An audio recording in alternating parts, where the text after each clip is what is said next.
welcome to another episode of Inside the Nest. I'm Tenny Bello, joined with Gianna DeGuinness, and man, do we have a show for you guys today.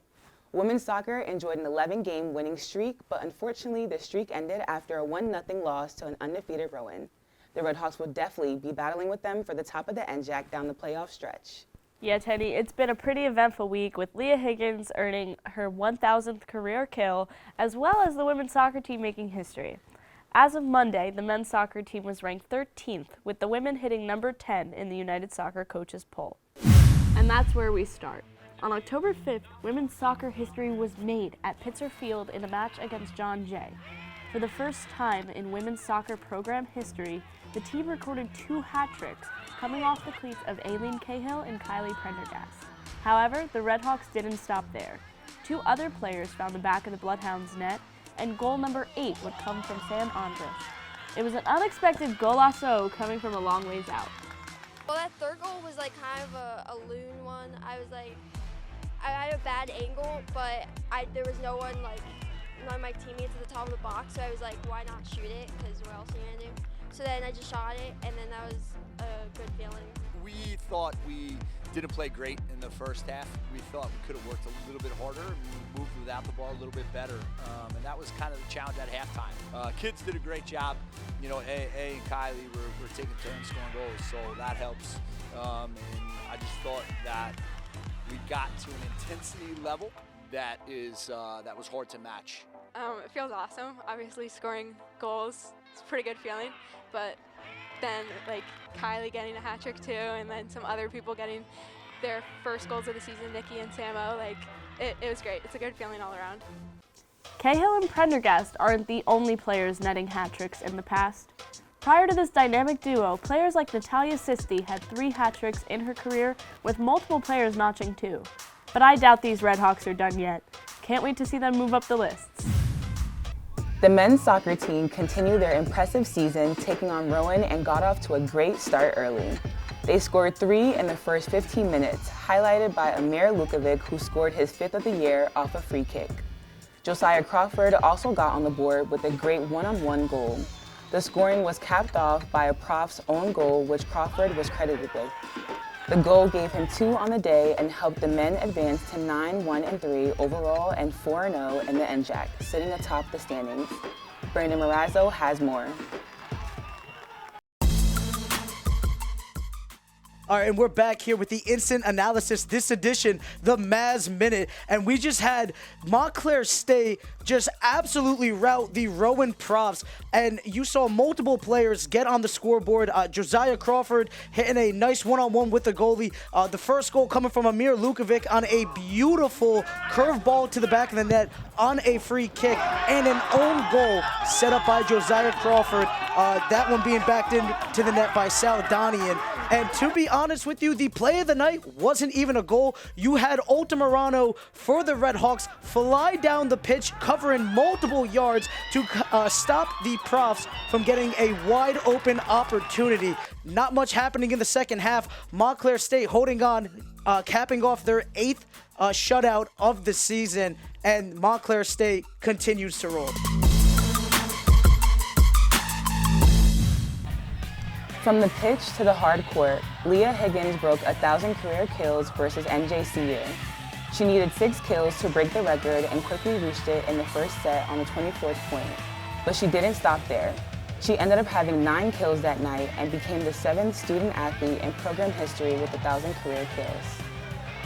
I didn't know I got it because the board didn't change. So then when we went over, they were like, oh, she got it. I was like, wait, me? Pretty much. I never really put that much thought to it. I just kind of wanted to play as long as I could, and this is just a really big plus. I mean, I have to give a huge credit to Delaney, Emily, all the setters that I've had in the past couple of years. I couldn't do anything without a good set from them. And then furthermore, if we didn't have the incredible passers that we have, we wouldn't be able to run our offense in the first place. So I'm really proud of everyone here. It took 5 years for Higgins to top 1,000 kills, and it would have happened sooner if not for the 2020 COVID season where she only had 72. Coming into her 5th season, Higgins had 803 kills, and she quickly made her way to the 1,000 mark. Teammate and fellow grad student Carly Waterman is also in the 1,000 kills club. Higgins put on a show against Arcadia, continuing to lay down the famous Higgins hammer.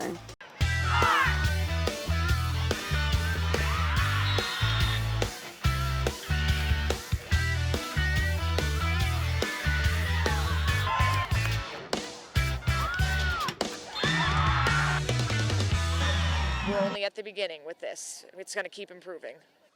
Montclair State Field Hockey is fresh off a shutout victory versus Stockton University that they beat 2-0 this past Saturday. It was also Senior Day, and I'm joined by Coach O'Reilly, head coach of the field hockey team, to talk a little bit more about that. Coach, how was Senior Day? Senior Day was awesome. Couldn't have asked for a better game for our 4 seniors. They are a very hard-working group, and this was an important team win, and I'm happy that we could win for them in a big NJAC game on their Senior Day. That's great, Coach. It was such an exciting game this past weekend. A lot of milestones took place. Freshman Alexa Antonelli got her first collegiate goal, so that was super exciting to see. And now you're going to give us an in-depth breakdown on a couple of your plays. What should people know about field hockey? Why are we doing this? Field hockey, it's a complicated sport compared to, some of the other more common, well-known sports in the U.S., basketball, soccer, things like that. And really, our goal with this is to help the spectator experience be more enjoyable so that you know what's going on, what the foul is, what the official is calling. And by going through a few plays, I think we'll be able to go through the basics and give people more knowledge. Let's take a look at the first play. All right, here we see our team is setting up for a defensive corner. 6 players have to retreat to the 50-yard line. 4 can stay in on defense with our goalkeeper as our defenders against the white team taking the penalty corner. You'll see it's a significantly numbers down defensive situation. It's a great scoring opportunity. Here we're able to draw a foul from the other team, and you'll see the official. She points which way the possession is going, and then she points at her foot to indicate what the foul was. By pointing at the foot, that indicates that it hit someone's foot, which is not allowed. It's a turnover, red ball. And up next, we have an example of an aerial. And Coach, you and I had an opportunity to talk about that before you guys faced off against Franklin and Marshall. So what is an aerial and why is it used in field hockey? Yes, an aerial is a lifted ball into space, ideally. It's one of the more advanced skills, I'd say. We're really fortunate to have several women on the team that can throw aerials, 20, 25, 30 yards. And in this play, you saw the white team, I believe, threw the aerial. Or did we throw it? Yeah, the white team threw the aerial. And you'll see that it went across the field and into open space, which the play was able to continue. Aerials are confusing. If the ball doesn't land in open space, typically it's a foul and it's a turnover. Whichever team threw the ball in the air and put it into danger, the foul would be against them. It's a turnover, and then the ball would go to the other team. Up next, before you were talking about aerials earlier, so this is an example of an illegal lifted ball. Yes, yeah, you'll see on the far side there, the white team looks to sort of lift it right over the red player. It's a dangerous ball. It almost hits the red player, LB, in the face. That would be an example of a dangerous lifted ball. It's not to open space. It's too low and it's too close to the player, so it's a turnover and it's going to be red ball. And how would gameplay resume after that? So it was a foul on the white team, and so the Red Hawks would then get the chance to restart the play. How would that setup go? Yes, it's a good question given that we are in a specific zone on the field. I think the foul occurred above the 25-yard line, so you see the white line with the white X's on it. That's the 25-yard line. Restarts that occur above the 25-yard line can be hit directly into the circle. So likely on this play, I don't think it continues, but we can put the ball down if we want to, hit directly inside the circle. If the restart starts below the white line with the white X's, you have to dribble or pass the ball 5 yards before going into the circle. So your attacking strategy really changes in the 2 different zones on the field. This is a defensive error by the white team. The defensive team, they can't intentionally clear the ball over the end line. If they intentionally clear the ball over the end line, it's a corner. And the official, I don't know if she went like this, but this is a signal for the corner. I mean it, they don't always make the signals. You see here the white player, she just poked it over the end line. She didn't even try to bring it up and out. So this would be a corner and definitely a defensive error by the white team, but good advantage for us to get that attacking corner. And up next, this is that situation that you had just described. It'll be the attacking team on a corner on this side. The Redhawks are in that offensive position. So if you could talk a little bit about that, and additionally maybe any strategy that you guys implement for a play like this. So you'll see here the team is huddled up. They share a few words with each other. They're looking over. The coaches call the play on the sideline. We have like sort of a color code and symbol code that we use that's taped to the sticks. And then you'll see here on the corner, there's going to be a quick whistle against the red team.